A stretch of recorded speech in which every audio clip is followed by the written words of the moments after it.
انگریز کبھی نہیں کہے گا کہ مجھ پہ جادو ہوا ہے. یہ مسلمانوں میں پتہ نہیں کیا مسئلہ ہے, اور سب کے پاس ایک دلیل ہے کہ جب نبی پہ جادو ہو سکتا تھا تو یوسف الجانوی شہید پہ کیوں نہیں ہو سکتا. یہ بچوں کا کھیل نہیں ہے. نبی پہ کیوں ہوا تھا, اس لیے میں کہہ رہا تھا ہم نے بہت سے لوگ دیکھیں, بڑے زبردست کالم, بہت زبردست تقریریں, بہت زبردست حیا پہ مضامین آ رہے ہیں, کرپشن کے خلاف تقریریں آ رہی ہیں. کرپشن کا لفظ جب بھی آتا ہے تو پتہ نہیں کیوں ہمارے سابق صدر کا میرا ذہن اس طرف چلا جاتا ہے کہ وہ اتنے نیک آدمی, انہوں نے کرپشن کے خلاف بہت کام کیا, تو بہت اچھا, یعنی الحمدللہ. خیر, تو جب بھی کوئی اس طرح کی چیز آتی ہے نا تو ایک دم دماغ میں, کیونکہ ہم نے اتنے بڑے بڑے فراڈ دیکھ لیے ہیں کہ آدمی کہتا ہے یار اللہ ہمیں اس چیز سے بچائے, ہمیں اس چیز سے بچائے. تو بڑی اچھی اچھی باتیں کر رہے ہوتے ہیں دفتروں میں بیٹھ کے, آفیسز میں بیٹھ کے, یار 2 نمبری انگریز جو ہے نا کردار کا بڑا اچھا, لوگ کہہ رہے ہوتے ہیں نا یار جو معاہدہ کرو, لیکن خود چونا لگا رہا ہوگا دوسرے کو بیٹھ, خود کیا کر رہا ہوگا. تبھی جو بہت زیادہ نیک ہونا, مجھے اس سے بہت ڈر لگتا ہے, کیونکہ اس کا امکان ہوتا ہے کہ یا تو یہ واقعی بہت نیک ہے یا یہ بہت بڑا فراڈی ہے. جو بہت زیادہ نیک ہو نا, حضرت بابا میں کہتا اللہ خیر کرے, یہ عجیب سا نہ ہو کہیں.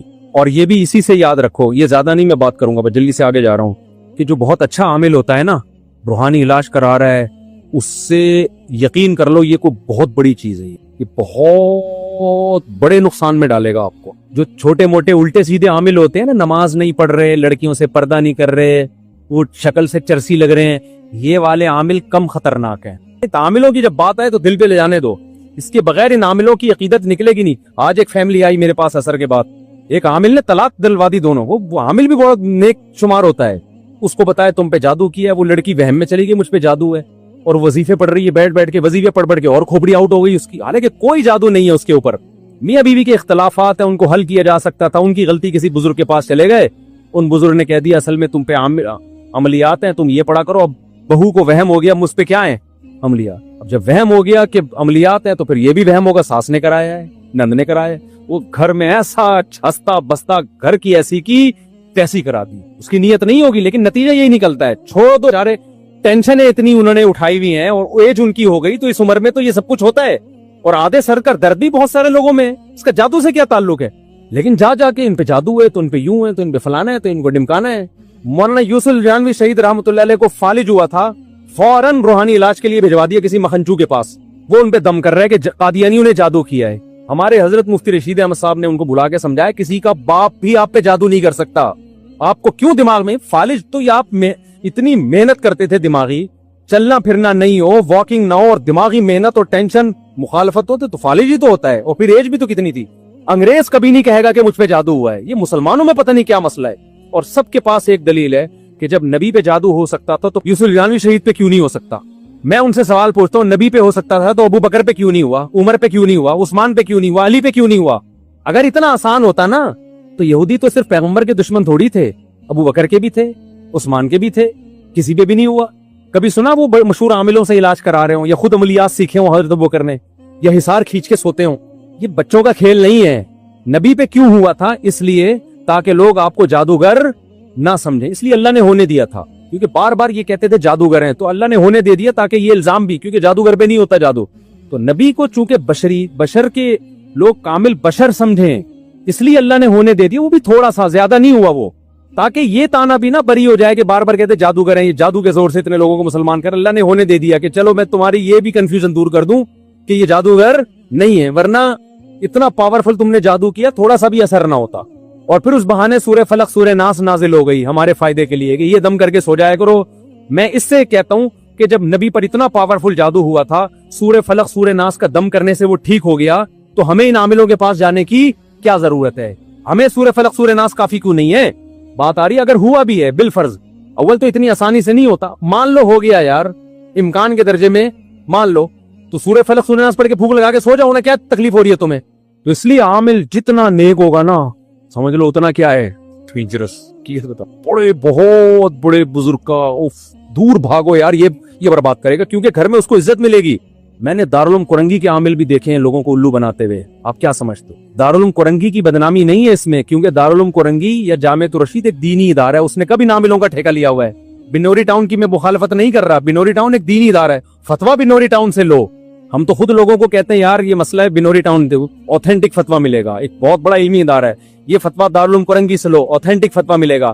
روحانی علاج کی بات کر رہا ہوں, روحانی علاج نہ بنوری ٹاؤن میں، نہ جامع جو میرا ادارہ ہے جامع رشید میں، اس کی بھی مخالفت کرتا ہوں اس میں، نہ دارالعلوم کرنگی میں. سمجھتے ہو؟ تو دینی مدرسے خراب نہیں ہوتے، خراب لوگ دینی مدرسوں کا شیلٹر استعمال کرتے ہیں. اور ہمارے بزرگ بعض رات کو خلافت دے دیتے ہیں، وہ خلافت اس بیس پہ دیتے ہیں، وہ سمجھتے ہیں کہ یہ نیک ہے، تو اس میں غلطی بھی ہو سکتی ہے انسان سے.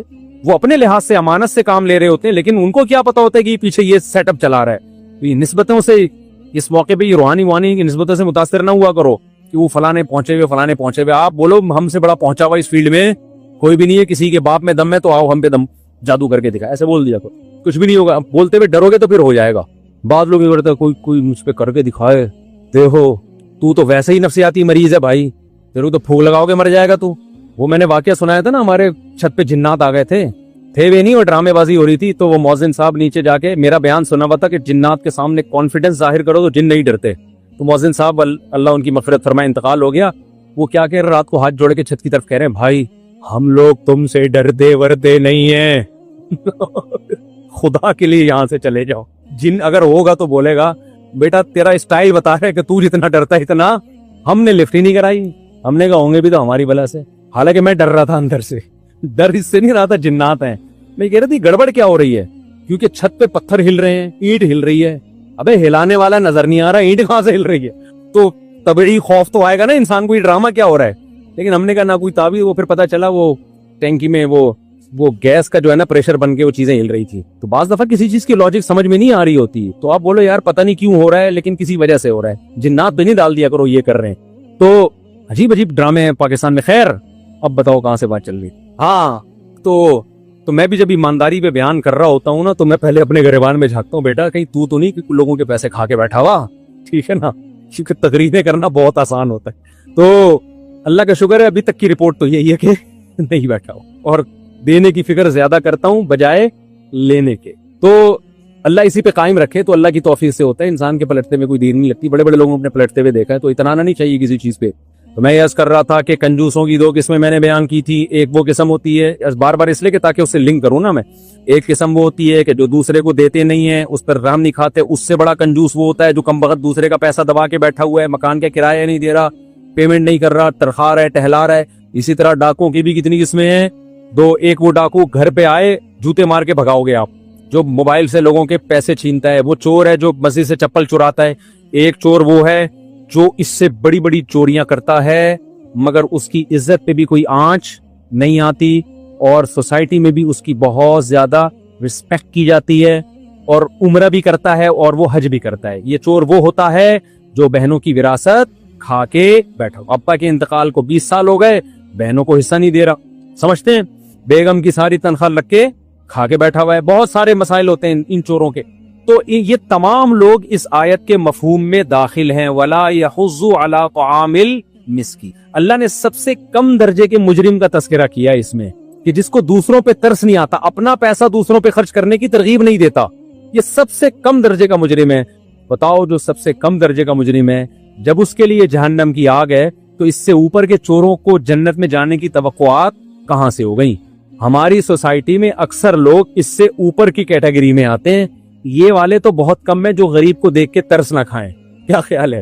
زیادہ تر مارکیٹ میں کس قسم کے چور اور ڈاکو پائے جا رہے ہیں؟ اوپر کے زیادہ پائے جا رہے ہیں. تو اپنا محاسبہ کرنا چاہیے میرے بھائی، روزانہ دیکھو یار.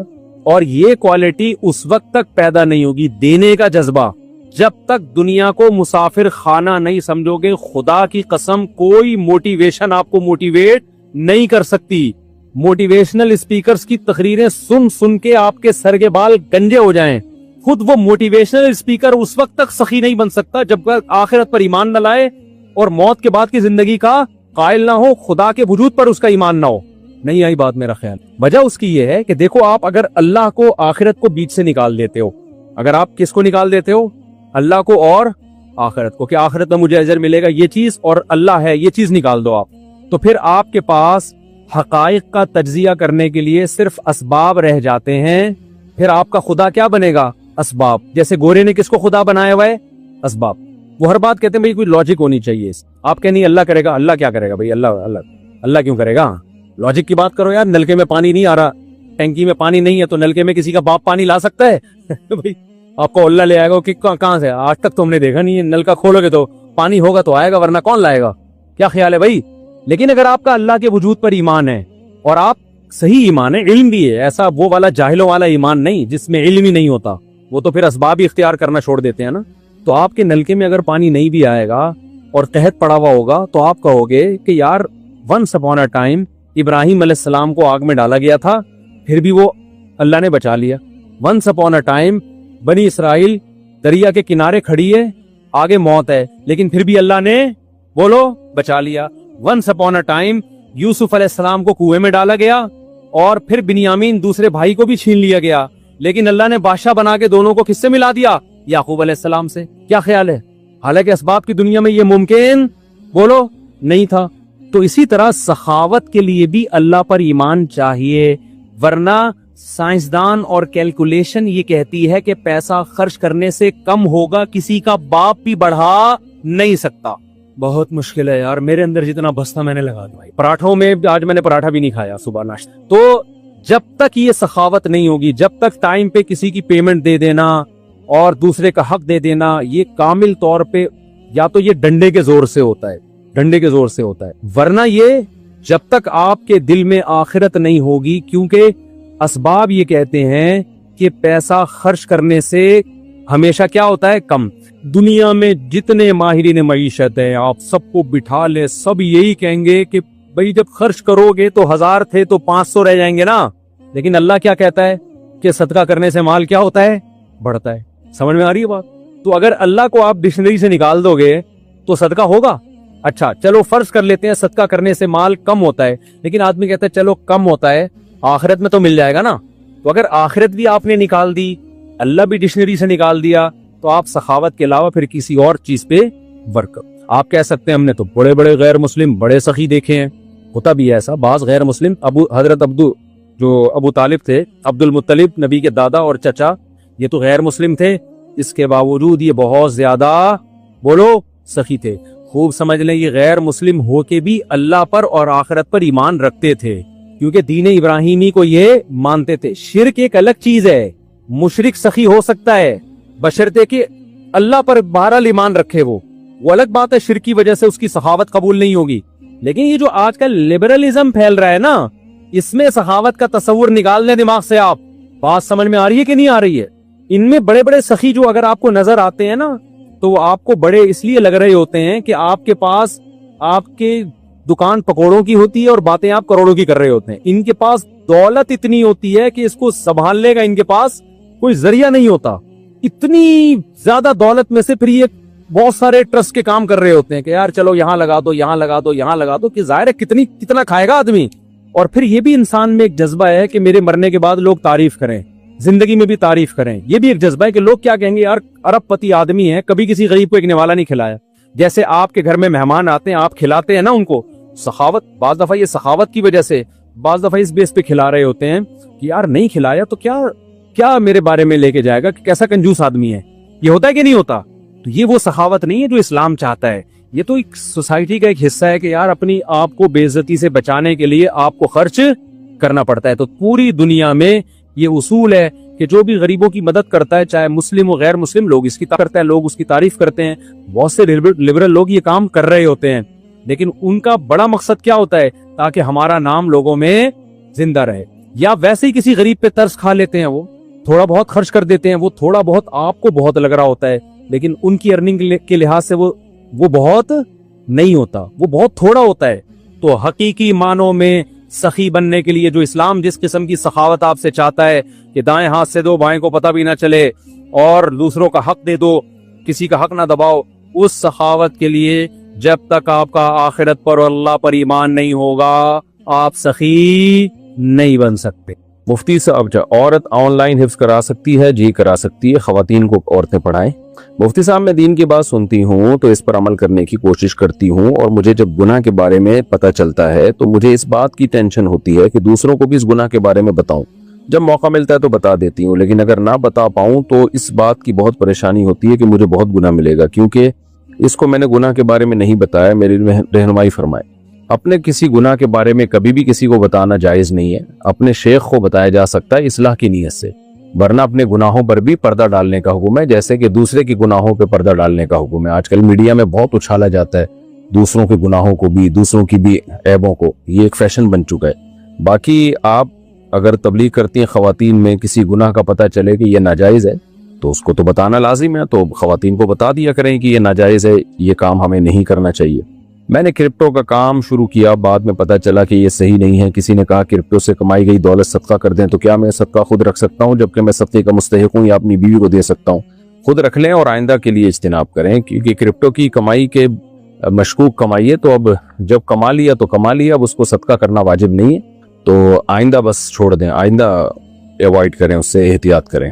محمد شہزاد شکر گڑھ پنجاب پاکستان سے، میں نے 8 سے 11 سال پہلے نادانی میں یوٹیوب چینل بنایا تھا اور اس پر گانے شیئر کیے تھے۔ اس وقت چینل کے بارے میں کچھ نہیں پتا تھا، اب اچانک یوٹیوب چلاتے ہوئے میرا چینل سامنے آیا تو اس پر ایک گانے کے لاکھوں ویوز تھے۔ میں نے لاکھ کوشش کی چینل آن کرنے کی تاکہ ویڈیو ڈیلیٹ کر سکوں، مگر اب آئی ڈی پاسورڈ سب بھول چکا ہوں۔ اب میں اس کے گناہ جاریہ سے کیسے بچوں؟ دیکھیں یوٹیوب پہ آئی ڈی پاسورڈ بھول بھی جائے نا آپ، تو ایک سسٹم ہے یوٹیوب کا کہ آپ ان کو اپلیکیشن دیں کہ میں آئی ڈی پاسورڈ بھول گیا ہوں، تو وہ ویریفیکیشن کریں گے آپ سے، تو اس کے بعد آپ اس چینل کو اڑائیں نہیں، بلکہ اس چینل کو اب کسی جائز مقاصد کے لیے استعمال کریں۔ یوٹیوب تو ایک سورس آف انکم ہے بہت بہترین، اس کو حلال انکم کا ذریعہ بنایا جا سکتا ہے۔ تو اگر آپ کے سبسکرائبر بہت ہیں تو اب ٹھیک ہے، جو گناہ ہو گیا اب اس سے توبہ کریں، تو اب اسی چیز کو اب آپ اچھے کاموں میں استعمال کریں۔ تو آپ جو یوٹیوب کے ماہرین ہیں ان سے رابطہ کریں، وہ آپ کو بتائیں گے کہ جو لوگ آئی ڈی پاسورڈ بھول جاتے ہیں تو یوٹیوب پھر ان کو کیسے چینل ریکور کر کے دیتا ہے، یا ان کو آئی ڈی پاسورڈ کیسے ویریفیکیشن کرتے ہیں، وہ ویریفائی کرتے ہیں کہ آپ وہی ہیں یا کوئی اور ہیں، تو اس سے ہو جائے گا۔ میں حفظ کر رہی تھی مدرسے میں مگر مکمل نہ ہو سکا، میں شادی شدہ ہوں، ناظرہ پڑھانا چاہتی ہوں مگر میرے پاس ناظرہ کی سند نہیں ہے اور میں دین کا کام کرنا چاہتی ہوں، رہنمائی فرمائیں کیا کروں؟ اگر آپ نے ماہر ٹیچر سے ناظرہ پڑھا ہوا ہے تو سند ہونا ضروری نہیں ہے، ٹیچروں سے پڑھنا ضروری ہے، تو آپ آگے ناظرہ پڑھا سکتی ہیں بے شک سند نہ بھی ہو۔ کچھ لوگ کہتے ہیں کہ جو عورت شوہر کے جنازے کے ساتھ گھر سے نکل جائے اس پر عدت لازم نہیں ہوتی، رہنمائی فرمائیں۔ بالکل غلط کہتے ہیں، عورت کے لیے شوہر کے جنازے کے ساتھ گھر سے نکلنا حرام ہے، ناجائز ہے، کیونکہ عورت پر عدت واجب ہے۔ شوہر کی انتقال کی خبر جیسے ہی عورت کو ملے گی اس پر واجب ہوگا فوراً اپنے گھر چلی جائے۔ خواتین کیا ہوتی ہیں، ڈیتھ کی موت کی اطلاع ملتی ہے تو ہاسپٹل جا رہی ہوتی ہیں، قبرستان بھی آج کل جانے کا رواج بڑھ گیا ہے، میت کو دیکھنے کے لیے گھر سے باہر آتی ہیں، بالکل غلط ہے۔ اللہ تعالیٰ کے جب ایک حکم ہے تو اس کو فالو کیا جائے گا۔ تو اللہ نے حکم دیا عورت کو کہ جیسے ہی شوہر کی موت ہو عورت کی عدت شروع ہے تو فوراً اپنے گھر جائے، وہ تو شوہر کو دیکھنا ہو تو میت کو گھر میں لا کے دکھا دیا جائے عورت کو۔ جس کا کوئی محرم نہ ہو وہ حج یا عمرہ پر کیسے جائیں، وہ صبر کریں، ان کو اللہ تعالیٰ اجر دے گا اسی کا، کیونکہ انہوں نے اللہ کے حکم کی خاطر حج کو چھوڑا ہے۔ اللہ کا حکم ہے کہ محرم کے بغیر سفر نہ کرو حج عمرے کا خاص طور پہ، تو اس لیے وہ انتظار کریں بس، اور جب نا امیدی ہو جائے تو پھر وہ حج بدل کی وصیت کر دیں۔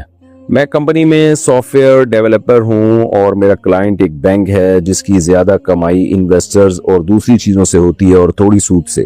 بس اس کی ویب سائٹ پر کام کرتا ہوں اور ہماری سیلری جب آتی ہے تو بینک کمپنی کو دیتا ہے اور پھر کمپنی ہمیں سیلری دیتی ہے، بینک ڈائریکٹ ہمیں نہیں دیتا۔ تو اس صورت میں جاب حلال ہے یا حرام؟ اگر حرام ہے تو کیسے ڈیل کرے؟ حلال ہے آپ کی جاب۔ میں جرمنی میں رہتی ہوں اور جرمن قانون کے مطابق ہماری طلاق ہوئی، تو کیا جب تک اسلامی طریقے سے بول کر طلاق نہ دی جائے تو طلاق واقع نہیں ہوتی؟ ہماری طلاق میں میرے شوہر نے اپنے وکیل کے ساتھ بیٹھ کر جج کے سامنے ہاں میں سر ہلا دیا اور میں نے بھی ہاں میں کہا، تو کیا طلاق ہو گئی؟ میرے شوہر اس بات کو نہیں مانتے کہ طلاق ہو گئی ہے۔ دیکھیں جرمن جج نے جب آپ کے شوہر سے پوچھا کہ ہم نے آپ کی وائف کا نکاح ختم کر دیا، آپ اس پہ ایگری ہیں، تو اگر شوہر نے ہاں میں سر ہلا دیا تو یہ شریعت کے مطابق طلاق ہو گئی۔ عورت کے ہاں کرنے سے تو نہیں ہوتی، لیکن شوہر نے جب ہاں کہہ دیا تو ہو گئی۔ تو اب جج نے اس سے کیا کہا تھا یہ پوچھ کے بتائیں آپ۔ تو غیر مسلم بھی اگر کوئی پوچھتا ہے نا شوہر سے کہ آپ کا نکاح ہم نے ختم کر دیا، آپ نے اس کو قبول کیا، تو شوہر اگر کہ ہاں مجھے ایکسیپٹ ہے، قبول ہے، تو جب وہ منہ سے ایکسیپٹ بولے گا تو ہو جائے گا۔ اب وہ کیا تھا، 3 طلاقیں تھیں، ایک ظاہر ہے ان غیر مسلم کنٹریز میں 3 طلاقیں نہیں ہوتی، نکاح ختم کے الفاظ ہوتے ہیں، کینسلیشن کے الفاظ ہوتے ہیں، میرج کینسلیشن اس ٹائپ کے الفاظ ہوتے ہیں، تو اس سے ایک طلاق بائن واقع ہوگی، یعنی ایک طلاق ہوگی لیکن نکاح ختم ہو جائے گا۔ تو اب پوری ڈیٹیل مجھے بتائیں گی تو میں جواب دے سکتا ہوں۔ حق مہر لڑکے والے طے کرتے ہیں یا لڑکی والے؟ دونوں مل کے طے کرتے ہیں۔ لڑکی والے زیادہ سے زیادہ کا مطالبہ کر سکتے ہیں، لڑکے والے اس کو کم سے کم کرا سکتے ہیں۔